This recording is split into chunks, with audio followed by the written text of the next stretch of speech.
Hello students, welcome to my channel maths वाला। जैसे कि आप लोगों को पता है कि मैं इस time previous year JEE Mains के जो 2022 में मैथ्स के क्वेश्चंस पूछे गए थे, तो मैं 25 जून की जो शिफ्ट 1 एंड शिफ्ट 2 के क्वेश्चंस आए थे तो उनको मैं करा चुका हूं। तो जैसे उस टॉपिक से हट के मैं बात करूंगा आईआईटी दिल्ली की 2022 की जो जे एडवांस कट ऑफ थी, रैंक वाइज क्लोजिंग रैंक थी जितनी, वो मैं आप लोगों को इस वीडियो में बताऊंगा। एंड कैटेगरी वाइज बात करूंगा and female and male candidate के लिए बात करूंगा, फीमेल कैंडिडेट के लिए कितनी क्लोजिंग रैंक थी branch wise and category wise. उसके बाद मेल कैंडिडेट के लिए बात करूंगा। तो सबसे पहले जो बात करूंगा, जो परसेंटेज मार्क्स आपको हर सब्जेक्ट में कितना परसेंट मार्क्स होना चाहिए जे एडवांस के लिए, जब आप लोग जे एडवांस में स्टेबल रह सकेंगे, तो उसके लिए मैं बात करूंगा। तो कैटेगरी वाइज बात करूंगा, तो सबसे पहले कैटेगरी की मैं बात करूंगा कॉमन रैंक लिस्ट की बात करूंगा मैं सबके लिए जो कॉमन होनी चाहिए। तो minimum percentage of marks in E subject, ये कॉलम दिख रहा होगा, and minimum percentage aggregate marks देखने को मिलेगा इस दूसरी वाली कॉलम में। तो मैं कॉमन रैंक लिस्ट मतलब CRL की बात करूंगा। 5% आप लोगों को ई सब्जेक्ट में चाहिए और 70.5% आप लोगों को एग्रीगेट मार्क्स चाहिए। एंड जनरली EWS की बात, मैं रैंक लिस्ट की बात करूंगा तो 4.5% चाहिए आप लोगों को ई सब्जेक्ट में, एंड 50.75% चाहिए एग्रीगेट मार्क्स जो चाहिए। और उसके बाद OBC NLC की बात मैं करूंगा 4.5%, एंड जो ई सब्जेक्ट में आप लोगों को 4.5% मार्क्स चाहिए, एंड एग्रीगेट जो परसेंटेज मार्क्स चाहिए आप लोगों को मिनिमम वो 15.75% चाहिए। उसके बाद मैं SC रैंक लिस्ट की बात करूंगा, SC category and SC ST and common PW rank list की बात करूंगा। तो सबकी सेम देखने को आप लोगों को मिल रही होगी, जैसे कि इस सब्जेक्ट में 2.5% एंड जो एग्रीगेट परसेंटेज मार्किंग चाहिए आप लोगों को वो देखने को मिल रही होगी 8.75%। तो SC and ST and common PWD rank list के लिए सबको आप लोगों को सेम दिख रही होगी। उसके बाद OBC NLC की PWD रैंक की बात करूंगा, जैसे कि OBC NLC की बता चुका हूं, तो कितना अंतर आप लोगों को देखने को मिल रहा होगा OBC NLC में एंड OBC PWD NLC में आप लोगों को बहुत ज़्यादा अंतर को देखने को मिल रहा होगा। आधे का अंतर है, जैसे कि उसका था 4.5%, तो इसका है 2.5%। जो इस सब्जेक्ट में मार्क्स चाहिए, एग्रीगेट मार्किंग उसकी थी 15.75% है, इसकी एग्रीगेट मार्किंग है 8.75%। ऐसे सेम ही SC ST के लिए है एंड PWD के लिए भी है। तो आप लोगों को उससे आगे मैं बात करूंगा जे एडवांस 2021 की कट ऑफ्स IIT दिल्ली की बात करूंगा। जो जे एडवांस की कट ऑफ थी 2021 की category wise and general rank list की बात करूंगा एंड क्लोजिंग रैंक की बात करूंगा, मेल एंड फीमेल कैंडिडेट की बात करूंगा। जितने भी मेल कैंडिडेट थे एंड फीमेल कैंडिडेट की बात है, तो ये आप लोगों को इधर वाली जो साइड वाली कॉलम दिख रही होगी, तो ये ब्रांच का नेम होगा। उसके बाद कैटेगरी की होगी, उसके बाद क्लोजिंग रैंक होगी, उसके बाद जो है उसी में क्लोजिंग रैंक में 2 कॉलम आप लोगों को देखने को मिल रहे होंगे, मेल एंड फीमेल कैंडिडेट।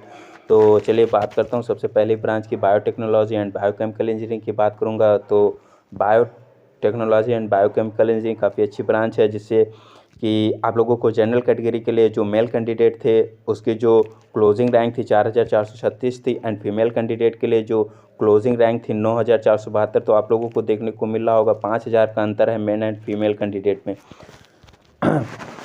उसके बाद EWS कैटेगरी की बात करूंगा तो 962 इसकी मेल कैंडिडेट के लिए थी closing rank, and female candidate के लिए 2356 थी। उसके बाद अगली कैटेगरी जो है OBC कैटेगरी की बात करूंगा, तो OBC कैटेगरी में जो मेल कैंडिडेट के लिए इसकी क्लोजिंग रैंक थी तो 2589 थी, एंड फीमेल कैंडिडेट के लिए थी 6264 थी।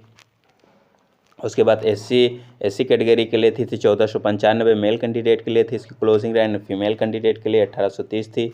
एंड SC की बात कर चुका हूँ। अब ST कैटेगरी की बात करूँगा तो 889 इसकी मेल कैंडिडेट के लिए थी क्लोजिंग रैंक, फीमेल कैंडिडेट के लिए भी इतनी थी। तो इसका मतलब है मेल एंड फीमेल कैंडिडेट के लिए क्लोजिंग रैंक सेम थी बायोटेक्नोलॉजी एंड बायोकेमिकल इंजीनियरिंग की। अब अगली ब्रांच की बात मैं जो करूँगा केमिकल इंजीनियरिंग की ब्रांच की बात करूँगा। तो जनरल कैटेगरी के लिए जो इसके मेल कैंडिडेट के लिए क्लोजिंग रैंक थी 2213 थी, एंड फीमेल कैंडिडेट के लिए जो क्लोजिंग रैंक थी 5065 थी, और EWS के लिए थी जो मेल कैंडिडेट थे 430 थी, एंड फीमेल कैंडिडेट के लिए जो थी इसकी क्लोजिंग रैंक 1331 थी। उसके बाद ओबीसी कैटेगरी की बात मैं करूँगा तो 1333 थी मेल कैंडिडेट के लिए, एंड फीमेल कैंडिडेट के लिए 3765 थी। एंड एससी कैटेगरी के लिए जो मेल कैंडिडेट थे 736 इसकी क्लोजिंग रैंक थी, एंड 1228 इसकी फीमेल कैंडिडेट के लिए थी। एंड एसटी कैटेगरी के लिए भी सेम, जैसे कि 405 मेल एंड फीमेल के लिए इसकी क्लोजिंग रैंक सेम थी एसटी कैटेगरी के लिए। उसके बाद अगली ब्रांच की बात करूंगा मैं सिविल इंजीनियरिंग। सिविल इंजीनियरिंग की जो जनरल कैटेगरी के लिए जो मेल कैंडिडेट थे उसकी क्लोजिंग रैंक जो थी 3607 थी, एंड फीमेल कैंडिडेट के लिए 8280 थी। एंड ईडब्ल्यूएस कैटेगरी के लिए 668 थी मेल कैंडिडेट के लिए, एंड फीमेल कैंडिडेट के लिए 1543 थी। एंड ओबीसी कैटेगरी के लिए जो थी मेल कैंडिडेट के लिए 1620 थी, एंड फीमेल कैंडिडेट के लिए 4418 थी। एससी कैटेगरी के लिए 727 थी मेल कैंडिडेट के लिए, एंड फीमेल कैंडिडेट के लिए 1570 थी। और एसटी कैटेगरी में जो स्टूडेंट थे जो मेल कैंडिडेट थे वो 130 क्लोजिंग रैंक थी, एंड फीमेल के लिए 209 थी। तो कहीं ना कहीं अंतर देखने को मिल रहा है आप लोगों को मेल एंड फीमेल कैंडिडेट में। उसके बाद अगली जो ब्रांच है, जैसे कि बहुत बच्चों की ड्रीम ब्रांच होती है कंप्यूटर साइंस एंड इंजीनियरिंग, बहुत बच्चों की, जैसे IIT Bombay, IIT Delhi, IIT Madras, IIT Roorkee, IIT Kanpur, जैसे कि ये टॉप 5 आईआईटीज़ की मैं बात करूं तो इनकी जो आप लोगों को computer science and engineering branch सबसे चुनिंदा ब्रांच मानी जाती है। जैसे कि इस ब्रांच की आप लोगों को क्लोजिंग रैंक देखने को मिल रही होगी, बहुत ज़्यादा अंतर आप लोगों को। ऊपर सिविल इंजीनियरिंग की बात किया हूँ, केमिकल इंजीनियरिंग की बात किया हूँ तो 4 डिजिट में आप लोगों को क्लोजिंग रैंक देखने को मिल रही हो, वो चाहे मेल कैंडिडेट हो चाहे फीमेल कैंडिडेट हो। लेकिन यहाँ पर पूरा पलट गया, देखिए 2 डिजिट में आगे इसकी क्लोजिंग रैंक, तो मेल एंड फीमेल कैंडिडेट के लिए दोनों के लिए बस ये कुछ फीमेल कैंडिडेट के लिए 3 डिजिट में काफ़ी लेकिन अंतर नहीं देखने को मिलेगा, लेकिन 2 डिजिट एंड 4 डिजिट में बहुत अंतर आप लोगों को देखने को मिल रहा है अदर ब्रांचेस की वजह से।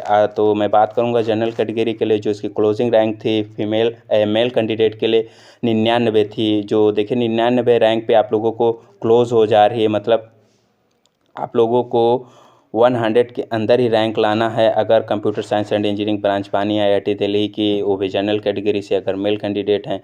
और अगर फीमेल कैंडिडेट हैं तो 432 आप लोगों की होनी चाहिए, 432 तक आप लोगों की रैंक होनी चाहिए जे एडवांस में। उसके बाद ईडब्ल्यूएस कैटेगरी की बात करूंगा तो 30 रैंक होनी चाहिए मेल कैंडिडेट के लिए, और फीमेल कैंडिडेट के लिए 105 होनी चाहिए। और ओबीसी कैटेगरी के लिए जो क्लोजिंग रैंक थी मेल कैंडिडेट के लिए थी 83, एंड फीमेल कैंडिडेट के लिए थी जो 340 थी। एसटी कैटेगरी के लिए जो थी 33 थी मेल कैंडिडेट के लिए, और फीमेल कैंडिडेट के लिए जो थी 185 थी। एंड एसटी कैटेगरी के लिए जो ओपनिंग मतलब क्लोजिंग रैंक थी जो मेल कैंडिडेट के लिए 17 थी, एंड फीमेल कैंडिडेट के लिए 53 थी। तो आप लोगों को देखने को मिल रहा होगा कि काफ़ी ज़्यादा अंतर आप लोगों को दिख रहा है। जैसे कि फिर से अगली जो ब्रांच की मैं बात करूंगा इलेक्ट्रिकल इंजीनियरिंग, फिर से इसमें 3 डिजिट में आप लोगों को रैंक देखने को मिल रही होगी general, EWS, OBC, SC, ST के लिए। उसके बाद electrical engineering and power and automation की बात कर रहा हूँ तो सेम आप लोगों को रैंकों में काफ़ी ज़्यादा electrical engineering power and automation में ज़्यादा अंतर नहीं देखने को मिल रहा होगा, बस 20-30 का अंतर देखने को मिल रहा है male and female candidate both के लिए। तो अगली मैं ब्रांच की बात करूंगा जो आप लोग जैसे कि बोलते हैं कि सब्स्टिट्यूट है, तो वैसे ही इंजीनियरिंग एंड कंप्यूटेशनल मैकेनिक्स एक ब्रांच है। उसके बाद एक ब्रांच और आती है, जैसे कि आप लोग इसकी ओपनिंग एंड क्लोजिंग रैंक देख रहे होंगे। उसके बाद मटेरियल इंजीनियरिंग कुछ खास ब्रांच नहीं। उसके बाद मैं जो बात कर रहा हूँ जैसे कि computer science and engineering branch है कंप्यूटर साइंस एंड इंजीनियरिंग की। और उसके बाद अगली जो उसी की सब्स्टिट्यूट ब्रांच आप लोगों को देखने को मिलेगी मैथमेटिक्स एंड कंप्यूटिंग। इसका भी काफ़ी ज़्यादा स्कोप है इस time. Mathematics and computing branch बहुत बच्चे इसको भी रिफ़र करते हैं। तो जो जनरल कैंडिडेट थे मेल कैंडिडेट थे जनरल कैटेगरी से, तो उनकी जो क्लोजिंग रैंक थी 315 थी, एंड फीमेल कैंडिडेट थे जो उनकी क्लोजिंग रैंक 930 थी। एंड ईडब्ल्यूएस जो कैटेगरी के स्टूडेंट्स थे फीमेल और मेल दोनों के लिए बात करूं तो मेल के लिए थी 79 एंड फीमेल के लिए 2830 थी। और ओबीसी कैटेगरी के लिए जो ओबीसी कैटेगरी से बच्चे थे 243 थी मेल के लिए, फीमेल के लिए 936। एससी एसटी के लिए फिर सेम आप लोगों को देखने को मिलेगी। उसके बाद मैकेनिकल इंजीनियरिंग की बात करूंगा तो जनरल कैटेगरी के लिए जो कैंडिडेट थे मेल तो उनकी 1675 थी एंड 4577 थी फीमेल कैंडिडेट के लिए। एंड EWS जो थे, EWS स्टूडेंट थे 303 थी मेल के लिए एंड फीमेल के लिए थी जो 1226 थी। OBC के लिए 908 थी मेल के लिए एंड फीमेल के लिए 3386 थी। और SC ST के लिए फिर से सेम देखने को मिले, लेकिन इसमें थोड़ा सा ST कैटेगरी में जो फीमेल कैंडिडेट के लिए था तो 1345 की क्लोजिंग रैंक थी। उसके बाद प्रोडक्शन एंड इंडस्ट्रियल इंजीनियरिंग कुछ खास ब्रांच नहीं। उसके बाद टेक्सटाइल एंड टेक्नोलॉजी इंजीनियरिंग, ये भी कुछ खास ब्रांच नहीं। तो आप लोगों को जैसे टेक्सटाइल एंड टेक्नोलॉजी इसलिए मैं कह रहा हूँ खास नहीं कि आप लोग इसकी क्लोजिंग रैंक देखिएगा जाके 11,193 पे जाके क्लोज हो रही है, वो भी फीमेल कैंडिडेट के लिए। और जो मेल कैंडिडेट के लिए थी 5,470। तो आप 4 डिजिट तक भी रैंक लाएंगे जे एडवांस में तो आप लोगों को textile and technology and production industrial engineering जैसी 2 ब्रांचें आप लोगों को मिल सकती हैं IIT दिल्ली के अंदर।